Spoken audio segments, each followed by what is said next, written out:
aplicativo do Conar desse ano traz algumas novidades. Com ele, você terá a agenda do Congresso e da Expo, com um resumo do tema e o perfil do palestrante. Você ainda conta com a sua própria agenda, onde pode selecionar cada palestra que gostaria de acompanhar. Poderá também interagir com a palestra, fazendo perguntas ao palestrante e avaliando cada uma das palestras. Toda a interação do aplicativo do Conar é gamificada. Você ganha pontos se conectando com outros usuários, expositores e congressistas.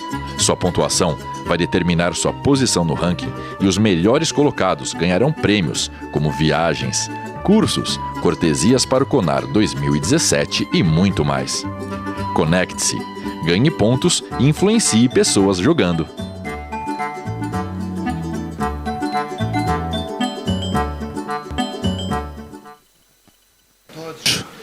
Estão todos me escutando? Legal. Bem-vindo ao Espaço Corners do Conar. Meu nome é Daniel Castelo, sou consultor e palestrante na área de estratégia e gestão de pessoas, mas estou aqui para apresentar Vânia Ferrari. Vânia é uma figuraça, consultora e escritora de pensamentos transformadores.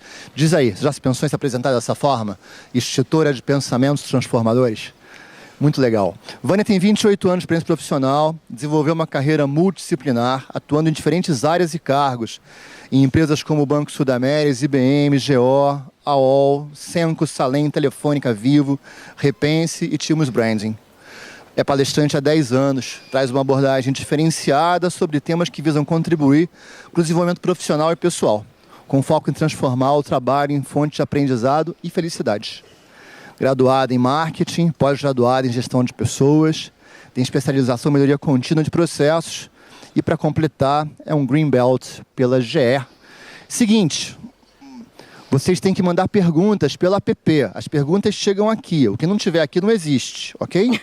Então tá, mandem as perguntas durante a palestra para a gente acelerar o final depois. Vânia, é contigo. Beijo. Tá. Maravilha. Bom dia a todos. Ah, funciona mesmo, que foi só um teste para saber se estava funcionando. Então vamos lá. É importante então falar um pouquinho da minha história para contar como é que eu cheguei até aqui e até as conclusões que eu vou apresentar para vocês. Então, pela minha cara dá para ver, tem duas coisas quando as pessoas olham para mim. Ou essa menina é muito maconheiro, ela é muito CDF. Não tem outra alternativa para mim, entendeu? E daí eu queria contar que eu sou CDF, apesar desse cabelo aqui. Então, assim, estudar sempre foi fonte de muito prazer e de muito orgulho para mim. Então, o Dani já contou um pouco da minha história e a partir do estudo eu pude aplicar. Comecei a trabalhar com 16 anos, eu estou com 45. Então, lá se vão quase 30 anos de história nas mais diferentes marcas. Então, comecei lá no Objetivo. E a primeira coisa, quando eu penso em formar equipes de alta performance, eu penso em amor. Consigo pensar em outra coisa, eu penso em paixão, né? E eu sempre fui apaixonada por essas marcas todas. Não venha falar, você fale mal da minha mãe, mas você não fala mal da empresa onde eu trabalhei. Essa é uma primeira coisa estranha que acontece nas empresas, né? A pessoa entra numa empresa, vive um momento de paixão e a partir de um determinado momento começa a falar mal daquele lugar que a acolheu. Então, nessa minha história aqui, uma coisa que eu aprendi sendo executiva, estando desse lado da mesa que você está, é que para a gente formar equipes de alta performance, a gente precisa de gente muito apaixonada, né? A minha crença é de que é possível trabalhar e ser feliz no mesmo lugar. Então, muita gente usa o trabalho como uma fonte de renda. A maioria das pessoas que estão fazendo sucesso nesse século usam o trabalho como fonte de inspiração, como fonte de energia, como fonte de projeção pessoal e de colocar a inteligência a serviço de uma causa, né? Falando um pouco do meu trabalho, eu tenho há 2 anos uma empresa de treinamento e desenvolvimento chamada Pensamentos Transformadores. E nela eu falo sobre esse mundo caótico, né? Desde técnicas de feedback até liderança, passando por gestão de tempo, inovação, diversidade, produtividade, gestão de crise, vida e trabalho, automotivação e um monte de coisa. Tá assim caótico para mostrar que realmente esse cenário é assim mesmo. A gente tem que aprender tudo ao mesmo tempo. O século XXI veio aí com tudo para provar que o caos é possível de ser gerenciado desde que a gente baixe a ansiedade. Quem está feliz no século XXI é a indústria farmacêutica. Nunca se vendeu tanto remédio para nós executivos como no século passado, né? Então, a gente precisa lidar com essa ansiedade e a receita é o seu poder de curadoria. Você saber selecionar entre tudo que existe, que você precisa estudar, aquilo que faz sentido para o seu momento de carreira agora. Então, você está precisando de um tema específico, não fique... não é de Deus isso, hein? Isso aí é inveja. E parrença, canta pra subir, senhor. Então, aí a gente tava falando, me deu um cagaço agora, eu falei, porra, gente, agora que eu subo no palco, o negócio vai cair. Né? Enfim, então a gente estava falando sobre o seu poder de curadoria, sobre o seu poder de identificar essas oportunidades e listar e selecionar aquilo que faz diferença para a sua carreira, e essa é a primeira característica dos profissionais do século XXI. E aí a gente vai falar sobre como formar esse grupo todo, né? Então o que acontece no ciclo de vida de um colaborador? Ele começa, ele é selecionado, aí ele passa um tempo bem apaixonado, parou de funcionar. Gente, isso aqui... Ah, foi lá e não foi aqui, agora foi, obrigada. Então, a pessoa entra na empresa apaixonadão, amarrado na organização, aí ela passa um tempo muito feliz, aí começam a acontecer adversidades, porque por isso que chama trabalho, porque é difícil, vão acontecer problemas, trabalho é assim mesmo, né? Senão, se fosse fácil, chamava piscina, né? Então... né, para ser difícil. Então ele passa por essas adversidades, aí ele meio que se desapaixona um pouco e aí ele xoxa da empresa e vai embora, né? A maior parte das pessoas vão embora por causa da gente. 85% das pessoas pedem demissão do chefe e não da marca. Então, quando a gente fala de formar equipes de alta performance, a gente está falando da gente mesmo quando a gente é líder. Porque os caras vão embora não porque eles não gostam mais da GEL, da Telefônica ou, sei lá, da American Online. Eles vão embora porque eles não aguentam lidar com esse ser egóico que é o líder no século XXI, né? Então, a minha ideia é trazer um pouco para vocês aqui como é que esse processo acontece. E aí a pergunta é, de quem a gente precisa? Esse é o ponto. Quem são as pessoas que estão aí no mundo já, elas já existem, elas já têm a sua formação, elas já têm a sua história, já têm sua orientação sexual, já têm sua religião e está aí no mundo. A gente precisa saber quem são essas pessoas que vão fazer diferença na empresa. E aí eu trouxe um vídeo para mostrar uma pessoa trabalhando, e é dessa pessoa que a gente está falando. Vamos vê-la. Oi, passou, produção. Espera aí. Pronto. Produção, tem um som aí para rodar. Tá tocando ali pra frente. Tá rodando para vocês? Divirtam-se.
Agora só acaba quando termina. Então, ela ainda vai. Vem, gente, acabou. Vem, acabou. Vem.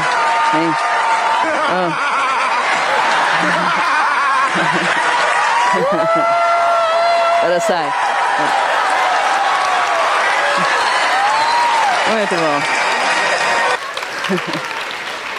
É disso que a gente está falando. Gente apaixonada, gente original, gente engajada, gente sorridente, pelo amor de Deus, porque as pessoas pararam de sorrir nas empresas, né? Então, assim, eu li no jornal ontem, a cota para gente chata no mundo acabou. Ah, não pode mais ser chato. Isso é desagradável para algumas pessoas que só sabem fazer isso da vida, né? Então fica lá naquela área, minando a energia das outras pessoas. Então quem que a gente precisa quando o assunto é recrutamento e seleção? De qualidade de ser humano.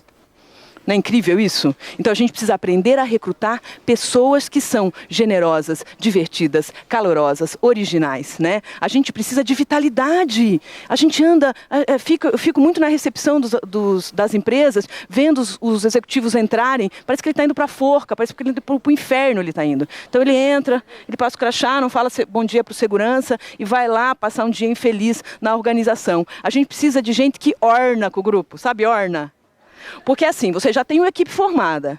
Você põe ali naquela equipe alguém que não combina com aquele grupo, você acaba com a produtividade, com a felicidade, com o desempenho daquele grupo. Então, as pessoas precisam contratar profissionais que combinem com aquele grupo, né? Então, esse é outro fator importante. E que combinem com a marca, que tenha, portanto, um posicionamento de vida que combine com a marca, senão não vai ornar.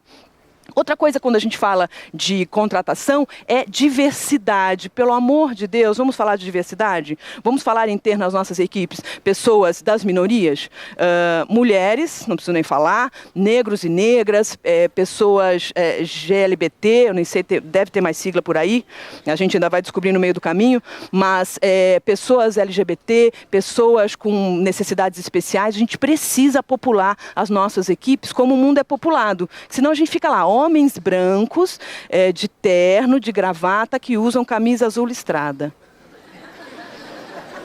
Quando tem um acidente, algum executivo é atropelado na frente de um banco, é impossível reconhecer o corpo. Porque você liga, ó, então, tem um executivo aqui, ele está de gravata. Todos. Ele está de camisa azul listrada. Todos. Então não dá para reconhecer o corpo. Né, porque está todo mundo igual. Valor da marca, investidor, inovação, retorno financeiro. Quando você tem equipes diversas, não é essa informação, não é minha, é do BNDES, você aumenta em 18,3% a rentabilidade daquela marca. Você aumenta a produtividade, você melhora o clima organizacional, você faz tudo. Então, um dos caminhos para formar equipes de alta performance é você ter uma equipe diversa e não só de coxinha. Outra coisa importante. Sim. Isso é fundamental. O que acontece hoje na hora de a gente recrutar? A gente precisa recrutar alguém. Perdeu o RG na porta, eu trago para dentro, né? Então, assim, em um dia, eu contrato qualquer pessoa, né? Quando, na verdade, o que eu deveria fazer era demorar 3 meses para contratar e um dia para demitir. A gente faz o contrário.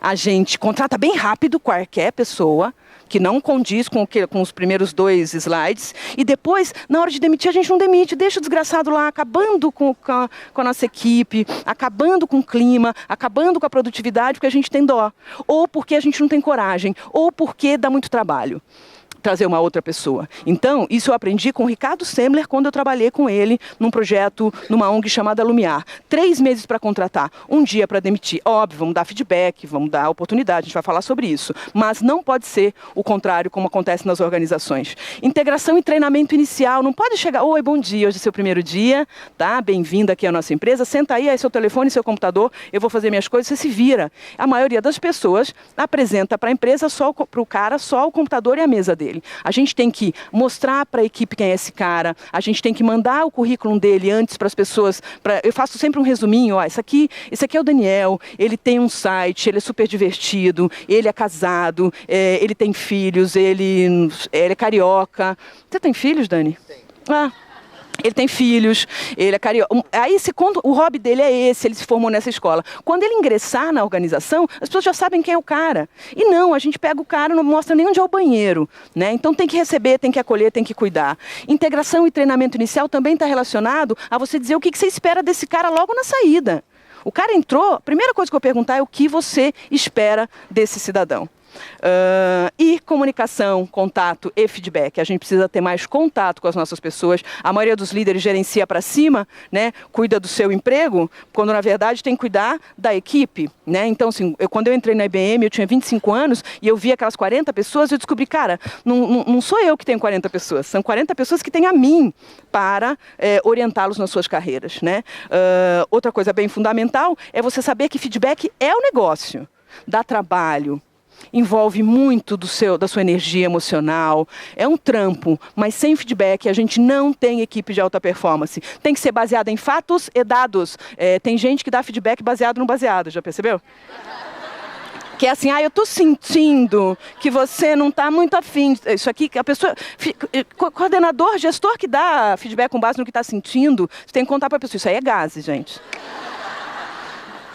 Você está sentindo isso aí? É uma dor perto do peito? É gases.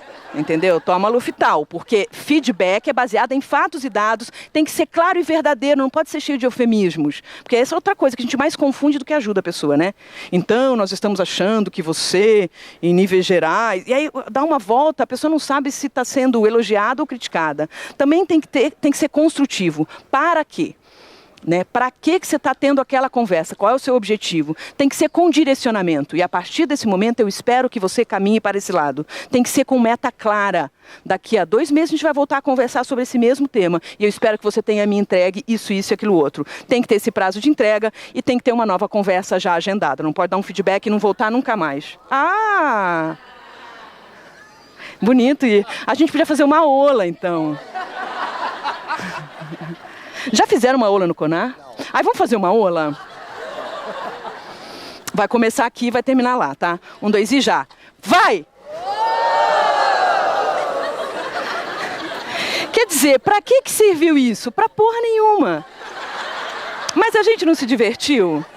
Pronto, 2 minutos que você chama a sua equipe, diverte ali, né? As pessoas sorriem, uma olha para a outra e funciona. Isso também faz parte dessa história. Fortalecimento do time. A gente tem que construir um time unido. Você não pode almoçar com o mesmo camarada todo dia. Às vezes a empresa tem 20 mil funcionários, o cara vai almoçar com o mesmo sempre. Falta de imaginação. Né? Então, assim, almoça com as outras pessoas, integra as outras pessoas e também cuidar daquele indivíduo. Você tem um olhar generoso para com as pessoas da sua equipe. Você está vendo que o cara não está com uma cara boa? Vai lá, chama o cara para conversar. Entenda o que acontece. Muita gente performa mal porque está com um problema sério na família. E se você ignorar isto, né, você vai correr um grande risco de minar a tua relação com essas pessoas. Por isso que eu começo dizendo que essa história está muito relacionada a compaixão, amor, empatia, relacionamento interpessoal. Sabe por quê? Porque quando o cara gosta de você, ele te ajuda. Quando ele não gosta de você, ele usa o processo. Então ele fala assim, adoraria te ajudar, Vânia, porra, mas manda um e-mailzinho para mim, que depois a gente conversa, semana que vem. Quando o cara gosta, o cara fala, nossa, eu tô fudido de trabalho, mas vem aqui que eu vou te ajudar. Então, para os meus amigos tudo, para os meus inimigos a lei. Então, cuidar das pessoas e fazer com que as pessoas gostem delas entre si é fundamental. Essa outra frase do século XX, eu não tô aqui para ter amigo, eu tô aqui para trabalhar. Porra, não deixa ninguém falar isso para você. Se alguém falar isso para você, você pega um gato morto, bate no cara até o gato miar. Mas não deixa o cara falar uma coisa dessa para você. Outra coisa, indicador de sucesso não existe. Eu sou viciada em indicador. Então não existe, de novo, a gente falar com as pessoas sem botar uma meta, sem botar um indicador. Então você precisa estabelecer quais são esses indicadores e acompanhá-los. E não pode só ser no dia da avaliação, não pode ser só no dia da entrega do trabalho.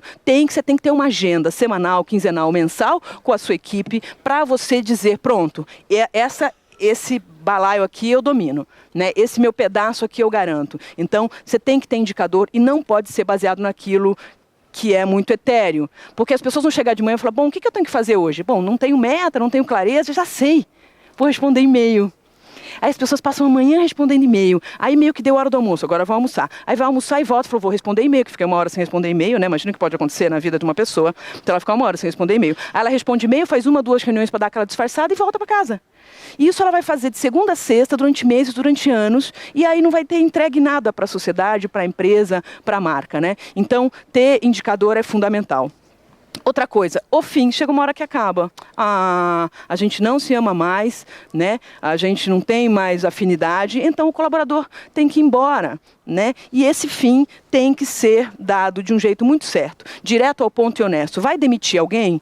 Eu chamo de promover para o mercado externo. Você vai promover alguém para o mercado externo, você tem que fazer isso com clareza, você tem que fazer isso com agilidade, não pode demorar. As pessoas da empresa saberem que o fulano vai ser demitido e ele não sabe. Maluco, isso é uma loucura e acontece muito nas empresas, né? Então assim, decidiu, tomou a decisão que vai desligar, chama o camaradinha e seja honesto. Quantas pessoas vocês conhecem que entraram numa sala para ser nos primeiras 10 palavras do gestor, o cara acha que vai ser promovido? Porque assim, oi, bom dia, nós estamos aqui, porque a gente gosta muito de você. Você é um profissional que a gente admira, a gente tem muita gratidão. O cara fala, porra, você é promovida. E aí termina então e a gente gostaria de te informar que o nosso ciclo de vida, o cara fala, oi. Então fala logo, olha, nós estamos desligando você, isso tem que ser no começo da conversa, para ele entender o resto. Tá? A primeira frase é, bom dia, nós estamos aqui para uma conversa difícil, eu estou desligando você, eu estou te demitindo. A partir dali, você vai dizer, por quê? Porque nós fizemos 3 feedbacks consecutivos no último semestre, onde falamos sobre o mesmo tema, e você voltou a se comportar dessa mesma maneira, e aí você tem que fazer o que tem que fazer, mas faz em 10 minutos, não faz em 2 horas e 45. Porque senão aquilo é sofrimento, isso é tortura, né? Então desligar também é uma arte. Ou seja, para você ter impacto no time todo, você tem que deixar todos com a mesma energia. Isso aqui não funciona. Isso aqui não funciona. Você tem um cara que é pessimista, que está sempre lá minando o time, que está sempre mal falando da marca e da empresa, você não pode ter, né? Você não pode ter um cara meia bomba. Você tem que ter todo mundo, que nem aquela garotinha que a gente acabou de ver, né? E quem faz isso? O líder. O líder. Essa é uma tarefa indelegável. É óbvio que a pessoa tem que ter autodesenvolvimento, automotivação, né? Mas a gente tem um papel fundamental nessa história. Bem, eu acredito que o seu sucesso... Oi, peraí. Calma, gente. É isso aqui que é o do demônio que está me atrapalhando. Seu sucesso é proporcional à quantidade de pessoas que você ajuda a ter sucesso. E essa, senhoras e senhores, é uma lei impossível de mudar. Então, se você cuidar do seu time, essa coisa se transforma em boa performance, em gente feliz. No jantar a pessoa está falando bem do trabalho ao invés de falar mal do trabalho e assim por diante, né? Então isso é indelegável. Eu podia estar roubando, sim, eu podia estar matando, mas eu estou só pedindo aquelas pessoas que gostaram, que tiraram essas fotos, eu fico bem feliz. Se puderem publicar e botar hashtag Vânia Ferrari, eu agradeço. Quem não gostou, fica na sua. Né? Ninguém precisa saber disso. Ou se não, tem uma alternativa, pode publicar no Orkut. Vai lá, né? Eu tenho 2 livros e tenho um site, estão aqui os meus contatos. Muito obrigada. Muito obrigada. Muito obrigada. Muito obrigada. Muito obrigada. Muito obrigada. Muito obrigada. Com você, irmão. Que legal, hein? Legal, né? Foi muito legal, Que foi bom. muito legal, muito legal. Deixa eu ver se eu entendi. Fala. Né? Então, equipe de alto desempenho é equipe feliz. Onde todo mundo vibra junto. Sem sombra de dúvida. A alma e o corpo da gente são indissociáveis, né? Quando a gente vai para a empresa, a gente leva a nossa alma junto. Então, a felicidade tem que estar presente, senão não rola. Mas não é suficiente. Não, absolutamente. Não é suficiente. É um elemento, né? O restante tem a ver com a gente abotoar o primeiro botão da camisa certo, que é o processo de contratação. Você contratou errado, maluco, todo o resto vai dar errado.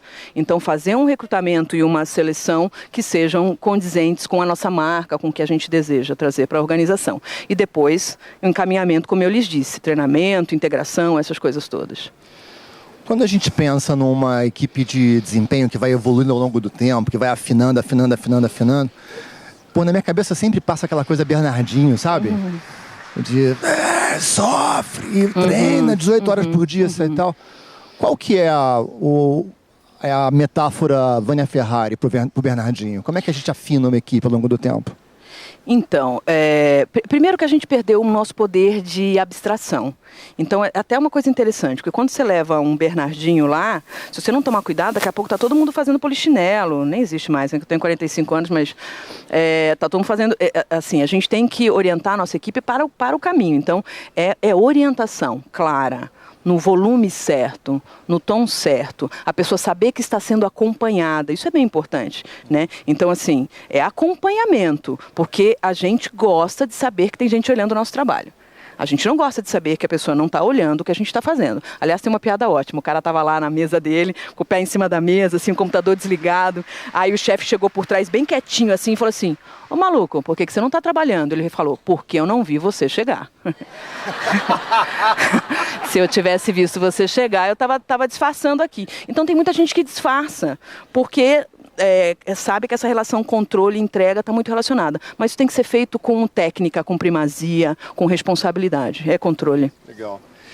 Tem uma pergunta aqui do Antônio Carlos Teres, perguntando como é que foi trabalhar na Senco, se essa experiência foi importante para a tua formação. Foi lá que você começou a ficar doida ou não? Não, eu já era bastante louca desde criança.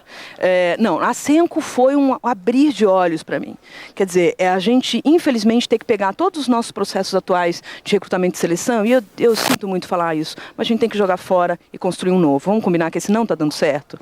Né? Esse não está dando certo. E na Senco, eu vi que você pode ter... Ele tinha programas, por exemplo, aposente-se uma vez por semana, você ganha menos, e uma vez por semana o dia é seu para você estar com a sua família, para você ir à praia na segunda-feira e tal. Ele tinha um programa dentro da indústria em que os operários que manuseavam máquinas ganhavam latas de tinta para pintar o seu espaço. Então o espaço não era cinza, era todo colorido, porque cada um pintava o seu espaço do seu jeito. Ele diminuiu a manutenção das máquinas em 32%. Você consegue imaginar o quanto é isso em dinheiro, ano, né? Então, assim, tem jeitos de gerir diferente. Essa coisa de dress code, que eu acho ridículo, né? Assim, não tem isso. Se a pessoa se veste mal na empresa, se a pessoa vai com decote no umbigo, você contratou errado, né? Você contratou para um trabalho ou outro. Mas... A gente não tem que educar eles? Não, eu não acho. Educar, não. Eu acho que você tem que aceitar a pessoa como ela é. Né? E a partir de aceitar como ela é, o que você chama de educar é, por exemplo, a gente tem que dar técnicas de feedback, porque existe técnica para fazer isso. Técnica de gestão de tempo, existe técnica para isso. Fazer boas escolhas, existe técnica para isso. Mas como a pessoa é, ao contrário, deixa ela vir como ela é, deixa ela vir de chinelo. Que diferença faz? Entendeu? Então, assim, a gente está muito equivocado em muitos aspectos na organização. Tem uma pergunta boa aqui eu não sei se é O ou A, Alzemere Brito. Ela fala com uma coisa que é interessante aqui. Quando você está naquelas empresas que tem rotatividade baixa, sabe, todo mundo está lá há 20 anos e não tem muito potencial de mudar, pô, dá para implantar esse tipo de coisa? Você consegue pegar isso e colocar naquelas empresas que não se mexem muito? Então, eu acho que sim. Eu acho que o gestor, dentro da sua equipe, tem que ter autonomia para mandar soltar e mandar prender. Então, na minha empresa, você viu, eu sempre trabalhei em empresa teoricamente careta, né? Eu trabalhei na GE, eu trabalhei na IBM, eu trabalhei, enfim, empresas, né? O que você faz? Você como gestor, você tem ali meia dúzia, gente, não é possível que você não consegue. Tem gestor que tem duas pessoas, um engravida, outro foge, né? Então, assim, é que nem dar duas tartarugas para um cidadão. Então, assim, eu tinha equipes de 30, 40, na American Online cheguei a ter 98 pessoas. Tem que saber o nome dos caras, você tem que acompanhar. E as pessoas vão vendo você fazer a transformação. Você chega quietinho. Você faz sua equipe, você entrega suas metas, você faz o seu trabalho convencional. Depois você vai fazendo algumas pequenas mudanças no dia a dia. E a empresa vai falando, opa, peraí, como é que esse percentual de retenção aumentou em 10%? Na American Online, a gente tinha um percentual de retenção na minha equipe que não tinha no mundo inteiro. Aí vem gringo ver. Aí quando chega o gringo, bicho... Aí você fala, ó, maluco, fui eu que fiz com essa equipe, com esses talentos e tal. E aí todo o resto da empresa começa a olhar para você e você vira benchmark. Então tem que ser um trabalho seu. Não pode falar, porque na firma é aqui mesmo, assim mesmo. Porque as pessoas falam, né? É que você não sabe, eu odeio isso. É que você não sabe, aqui na nossa empresa é assim mesmo. Porra, você é contratado para falar que na sua empresa é assim mesmo, te contrataram errado, né? Tem uma pergunta legal aqui da Alessandra De Biasio. Ela fala assim, porra, na vida real não tem 3 meses para contratar não, cara. Na vida real é 3 dias, semana que vem, etc e tal. Como é que faz? Então, indicador de churn. Pessoas que eu contratei em um dia, que perderam o RG na porta e eu contratei, o churn deles é de tanto. Os resultados dele é de tanto. Pessoas que eu fiz um processo seletivo, correto, baseado em técnica e tal, esses caras performam assim. Então é com indicador. É com fato, é com dado. Você falou de churning. Fala mais 2, 3 indicadores pra gente aí, pra eles anotarem. Fala devagar, pra eles anotarem. Óbvio, produtividade da área, clima, pesquisas de clima, você consegue saber, né? Avaliação de desempenho do camarada, avaliação 360 graus, assim, vocês têm um monte de ferramenta e tal, né? Para mostrar para a organização que aquelas pessoas que eu contratei certo performam de um jeito, as pessoas que eu contratei errado performam de outro. Maravilha. 1 minuto. 1 minuto. 1 minuto. Uma cor, azul. Uma cor azul, um bicho. Um bicho. Um bicho, meu último chefe, mentira. Um conselho matador pra essa plateia lida na tua frente aqui sorrindo. Fala assim, cara, vai lá fora hoje e faz. Então, eu acho que é protagonismo. Eu acho que é você chamar para si a responsabilidade dos resultados da sua área e da sua empresa, né? É você não ficar alienado, não se esconder atrás de processo. Então, quando a gente pega um processo burro na nossa organização, a gente tem que ir lá e transformar esse processo num processo humano, barato, ágil e tal. Isso vai somar pontos para você do ponto de vista de carreira, mas, sobretudo, para a organização. Então, é resultado. Eu tenho um conselho gravado em mim, aliás, 2. Que é o seguinte, que o dia mais importante da minha vida é o hoje e a hora mais importante da minha vida é o agora. Então, é estar presente, né? A tecnologia nos afastou do presente. A gente está sempre pensando em algo que não estamos vivendo ali. Então, você está numa reunião, esteja na reunião. Desliga o celular, abaixa esse laptop e esteja presente. Você está numa apresentação, esteja. Você está jantando com seu marido ou com a sua esposa, esteja. Então, é presença. O profissional do século XXI precisa estar presente onde o corpo dele está. Obrigado. É isso? Muito obrigada, muito obrigada. Obrigada, irmão. Obrigada.